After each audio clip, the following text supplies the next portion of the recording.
Nitish cabinet के मंत्री नीरज बबलू का बयान आया है। तेजस्वी द्वारा अपराध को लेकर एक्स पर पोस्ट किए जाने पर पलटवार किया है। उन्होंने कहा कि अपराध पर बोलने का आरजेडी के लोगों को कोई हक नहीं है। लोग 1990 के जंगल राज को नहीं भूले हैं। बिहार में अपराधियों को आरजेडी ही संरक्षण दे रही है और इनके अपने सरकार में क्या हुआ कुछ दिखाई नहीं देता है।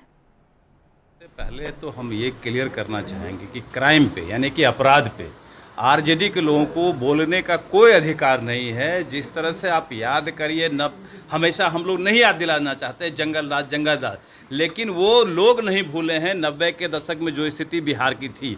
और फिर बीच में जब जब इनको मौका मिलता है तो ये अपराध का ग्राफ बढ़ाने में लगे रहते हैं। जब जब इनको मौका मिलता है अपराधी बेलगाम हो जाता है, सत्ता का संरक्षण मिलने लगता है, आरजेडी का संरक्षण मिलने लगता है अपराधियों को, तो अपराधी उस समय बेलगाम होते हैं। उस समय इनकी बोलती बंद रहती है, उस समय इनको अपराध का ग्राफ दिखाई नहीं पड़ता। उस समय ये काला चश्मा लगा लेते हैं, काहे कि इनको मंत्रालय दिखा पड़ता है। 5-5 मंत्रालय लिए बैठे रहते थे तो सिर्फ और सिर्फ वसूली में रहते थे। इनको अपराध का ग्राफ उस समय दिखाई नहीं पड़ता था।